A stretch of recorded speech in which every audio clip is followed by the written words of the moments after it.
Hello everyone, কেমন আছেন সবাই? আশা করি সবাই খুব ভালো আছেন। আমাদের এখানে মেলা এসেছে, তো আমরা সবাই মিলে গেছিলাম মেলা ঘুরতে। মেলা মানেই অনেক আনন্দ, অনেক মজা, অনেক কেনাকাটা, অনেক খাবার দাবার, অনেক হই হুল্লোড়, অনেক কিছু। তো আমরা এই যে দেখতে পাচ্ছেন এখানে মেলার এটা এন্ট্রি গেট ছিল, আর এখানে এটা টিকিট কাউন্টার। 10 টাকা করে পার হেড টিকিট ছিল। আর এখানে আমার 2 মেয়ে গেছিলো টিকিট কাটতে। তারপরে আমরা টিকিট দেখিয়ে মেলার ভেতরে এন্ট্রি করেছিলাম। মেলার ভিতরে ঢুকতে এখানে একটা অফিস ছিল, কারো কোনো প্রবলেম থাকলে এখানে কমপ্লেন জানাতে পারবেন। আর তারপরেই ছিল একটা খাজা খাস্তার দোকান। আর তারপরে এই যে দেখুন, মেলা মানেই সারি সারি দোকান। ব্যাগ থেকে শুরু করে কাপড় চোপড়, থালা বাসন, জুয়েলারি, ফুল, হরেক মাল সব কিছুই মেলার মধ্যেই থাকে। তার জন্য মানুষ মেলা যেতে খুব মজা পায়। আর এই যে এই আচারের দোকান, এটা তো মিস করাই যাবে না। নানান ধরনের আচার, টক, মিষ্টি, ঝাল, যে যেরকম নিতে চান। এবং এমন কেউ সেখানে মোরব্বা পাওয়া যায়। আর নানান ধরনের পাঁপড়, চালের পাঁপড়, নানান ধরনের পাঁপড় টাপড়, এসব অনেক কিছুই ছিল। আর এই যে এখানে ছিল একটা ট্রেন রাইড। তো এটাতে ওঠার জন্য যে আমার ছোট্ট মেয়ে তাড়াতাড়ি করে যাচ্ছে। আর আমরা যাওয়ার আগেই আমার মা এবং বোনেরা মেলায় গিয়েছিল, তো আমরা গিয়েছিলাম যখন, তখন ওদের সঙ্গে দেখা হয়েছে। এবং ওই যে আমার মা ওরা সবাই উঠে পড়েছে টিকিট কেটে, ট্রেনে উঠবে বলে সবাই। তারপরে আমি পরে আসাতে আমি আর আমার মেয়েরা পরে টিকিট কেটে উঠি। এখানে পার হেড 70 টাকা করে টিকিট ছিল প্রায় সবগুলোতে। দেখতে পাচ্ছেন মেলায় এই জিনিসগুলো সবারই খুব চেনা। নাগরদোলা থেকে শুরু করে ব্রেক ডান্স, সব কিছুই, ট্রেন রাইড, নৌকা, হ্যাঁ, এগুলো চড়তে বা এগুলোতে উঠতে সবারই ভীষণ ভালো লাগে। বাচ্চারা তো বিশেষ করে খুবই পছন্দ করে। আর এই জিনিসগুলোতে ওঠার পরে আমাদের নিজেদেরও ছোটোবেলার বা ছেলেবেলার কথাগুলো মনে পড়ে যায়। এই যে এখানে আমার মার পরের সিটটাতে আমি আর আমার ছোটো মেয়ে বসেছিলাম, পরে আমার এদিকে বড় মেয়েটা বসেছিল। আমি শুধু বারবার করে বলছিলাম ভালো মতো ধরে রাখিস। আমি এর পরে এদিকে রাইডটা ভিডিও করিনি, যেহেতু আমার কোলে ছোটো বাচ্চাটা ছিল, তো কোনো অ্যাক্সিডেন্ট না হয়ে যায়, ওই জন্য আমি আর রাইডটা করিনি রেকর্ড। তারপরে যে আমার ছোট্ট মেয়ে এখানে গাড়িতে উঠবে, তো ওর নানি ওকে গাড়িতে এসে উঠায়। এই ছোটো বাচ্চাদের রাইডগুলো 50 টাকা করে টিকিট ছিল। আমার মেয়ে তখন পছন্দ করে নিজে এই ইয়েলো কালারের গাড়িটায় উঠেছে। ও তো ইয়েলো বলতে পারে না, ও বলতে বলতে বলে লেলো। আমাদেরকে আরও শেখাতে আসে, আর বলে ইয়ে লেলো, এরকম করে বলে। আমরা বাড়িতে সবাই খুব হাসাহাসি করি ওর কথাগুলো শুনে। ছোটো বাচ্চাদের এই আদো আদো বা ভাঙা কথাগুলো ভীষণ ভালো লাগে শুনতে। তারপরে এখানে একটা এরকম কার রাইড ছিল, এটাতে একজন করেই উঠাচ্ছিল। তো আমার বোনের ছেলে সে উঠেছিল এখানে, এবং সে এখানে রাইড করছিল। আর এই যে দেখুন ট্রেনটা যাচ্ছে, আমরা যেটা ট্রেন রাইডটা করেছিলাম সেই ট্রেনটা। আরও এখানে অনেক কিছু ছিল, ট্র্যাম্পোলিন থেকে শুরু করে। এই যে এখানে বাচ্চারা জাম্প করছিল, জাম্প করতে ওরা খুব মজা পায়। যে আমার এত বড় মেয়েটা জাম্প করতে করতে লাফিয়ে লাফিয়ে নামছে, এগুলোতেও মজা পাচ্ছে। তো যাই হোক, ঠিক আছে, তোর যখন ওঠার ইচ্ছা ওঠ। হ্যাঁ, তারপরে ওর নানি ওকে এটাতে উঠিয়েছে। নানিকে পেয়ে হয়েছে কি, আমাকে কোনো কিছু না বলে এখন নানির কাছ থেকে সব বলে বলে উঠে যাচ্ছে। তো নানিরা যেরকম হয় নাতনিদেরকে খুব আদর করে, তো ঠিক সেরকমই আমার মা ওর নাতি নাতনিদের এটাতে উঠাচ্ছে, ওটাতে উঠাচ্ছে, ঘোরাতে নিয়ে গেছে। তো ওরাও জন্য ভীষণ মজা পেয়েছে। তারপরে আমার মেয়ে ব্রেক ডান্সে উঠবে বলে অনেক বায়না।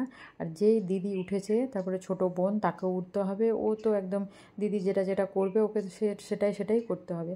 তো আমাকে বলছে চলো চলো, আমিও উঠবো, আমাকে নিয়ে চলো। তো ও তো ছোটো বাচ্চা, ওকে তো উঠানো যাবে না। তো আমি তখন ওকে বললাম যে যাই আন্টিকে বল, তোকে আন্টি উঠাবে। ও হ্যাঁ, আন্টি কী করেছে, এই আন্টি এখানে গার্ড ছিল বা এন্ট্রি গেটে তিনি থাকতেন, টিকিট চেক করছিলেন।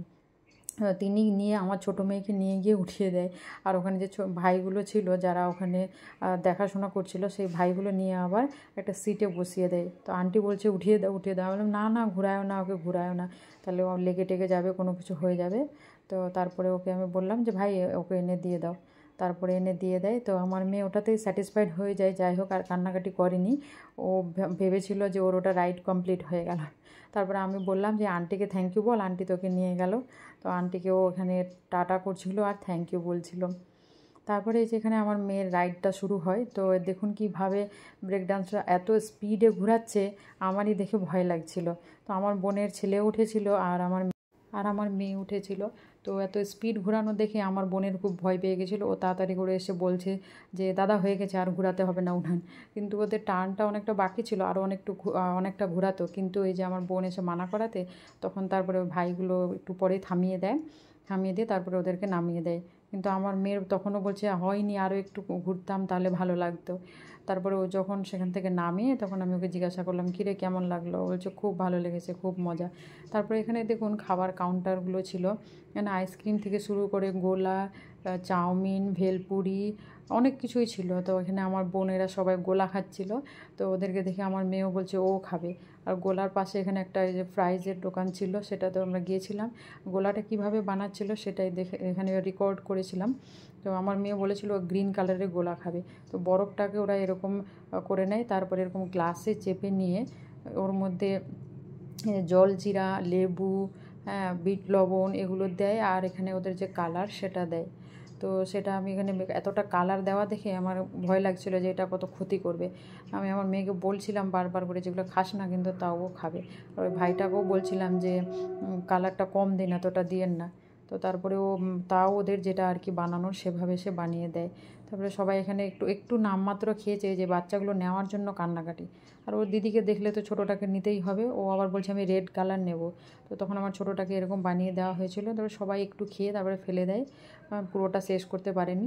তারপরে আমরা এদিকে আবার দোকানগুলো ঘুরছিলাম। আমার মেয়ে এখানে বলে কী রিং নেবে, এই কী রিংগুলোতে নাম লেখা যায়। তো আমার মেয়ে প্রথমে গিটারটা চুজ করেছিল, পরে আবার বলছে না বাটারফ্লাইটা নেবো। ততক্ষণে আবার আমার ছোটো মেয়েটাও নানিকে নিয়ে কসমেটিক্স এটা ওটা দোকানে গিয়ে ঘুরে বেড়াচ্ছে, আর এটা ওটা কিনছে। তো তারপরে এখানে দেখলাম এই দাদাটা নামটা আমার মেয়ে কাগজে লিখে দিয়েছিল। তারপরে এই দাদাটা তার মেশিনে সেই লেটারগুলো সেট করে দিয়ে, এই আমার মেয়ে যেহেতু বাটারফ্লাই রিংটা চুজ করেছিল, ওর মধ্যে আমার মেয়ের নামটা প্রেস করে তুলে দিয়েছিল। তারপরে এরকম কি রিংটা লাগিয়ে দেয়, তারপরে আমার মেয়েকে দেয়। এটা নিয়েছিল 40 টাকা দাম, দেখতে খুব সুন্দর লাগছিল। হ্যাঁ, আমার মেয়ে আজকাল স্কুলে ওদের একটা হয়েছে যে স্কুল ব্যাগের মধ্যে এরকম করে একটা ঝোলায়, আর এখন সাইকেল হয়েছে, আবার সাইকেলের চাবির সঙ্গেও এরকম রিং লাগিয়ে দেয়। আর এই যে ততক্ষণে আমার ছোটো মেয়ে দেখুন কত কি ওর নানির কাছ থেকে কিনে নিয়েছে, ব্যাগ, হেয়ার বেল, চুড়ি, অনেক কিছু এর মধ্যে ওর কেনা হয়ে গেছে। তারপরেও আবার বলছে এটা কিনবো সেটা কিনবো। আজকে ওরা নানিকে পেয়েছে, নানির কাছ থেকে যা যা কেনার কিনে নিচ্ছে। আবার দেখুন এই যে হ্যামার কিনেছে, আবার এই ফুরফুরি সবই কিনেছে। তারপরে আমরা মেলা থেকে বেরিয়ে গেছিলাম একটা রেস্টুরেন্টে খেতে। এই রেস্টুরেন্টে আমি আগে যাইনি, এটা আমাদের এখানে পাশেই। তো এই রেস্টুরেন্টের নামটা খুব সুন্দর ছিল, নামটা ছিল হ্যাশট্যাগ। তো ভালো লাগলো নামটা শুনে, প্রথমবার আমি এখানে গেলাম। তো প্রথমে এন্ট্রিতে ঢুকেই অ্যাম্বিয়েন্সটা দেখছিলাম। তো অ্যাম্বিয়েন্সটাও খুব সুন্দর ছিল, একটা ফ্যামিলি রেস্টুরেন্ট, আর ভেতরে এসি টেসিও দেওয়া ছিল। তো মেলা থেকে গরমের মধ্যে বেরিয়ে এসে এরকম একটা ঠান্ডা জায়গায় বসে খুব ভালো লাগছিল। তারপরে আমরা আমাদের অর্ডারগুলো দিয়ে দিই, ওরা ততক্ষণে রেডি করছিল, ততক্ষণে বাচ্চারা এদিকে খেলা করছিল। তারপরে আমরা পনির পকোড়া অর্ডার করেছিলাম, সেটা হয়ে গিয়েছিলো, তো দিয়ে গেছিলো, ততক্ষণে আমরা পনির পকোড়াটা খাচ্ছিলাম। তারপরে আবার আরও অর্ডার করেছিলাম নুডলস, এটা ছিল চিকেন নুডলস, আর অর্ডার করেছিলাম আরও চিকেন পকোড়া। তো চিকেন পকোড়াগুলো সাইজগুলো দেখতে পাচ্ছেন কত বড় বড়। ওরা কী করেছে, এক পিস মাংসের সঙ্গে অনেক পেঁয়াজ, ক্যাপসিকাম এগুলো সব মিলিয়ে ব্যাটারের সঙ্গে ডুবিয়ে ভেজেছিল। তো খেতে খুব ভালো হয়েছিল, সবাই যে খুব মজা করে খাচ্ছিলাম। আর খুবই, যেহেতু ফ্যামিলি যখন থাকে তখন খুব মজা হয়, খুব আনন্দ হয়। বাচ্চারাও অনেকজনকে একসঙ্গে পেয়েছে, নাহলে তো বাড়িতে সবাই একা একা থাকে। তো সব ভাই বোন সবাই মিলে একসঙ্গে খাওয়া দাওয়া, খেলা, সবাই খুব মজা করেছি। আমার এই ছোটোটাকে দেখুন, ও এখন নিজে নিজে খাচ্ছে, এমনি সময় তো বাড়িতে নিজে খায় না, ওখানে দোকানের খাবারই নিজে নিজে খেতে শুরু করেছে। তারপরে আরও অর্ডার করেছিলাম বাটার নান, বাটার চিকেন, পনির বাটার মশলা আর চিলি চিকেন। তারপরে আবার সবাই নিজের বাড়ি ফিরে গিয়েছিল।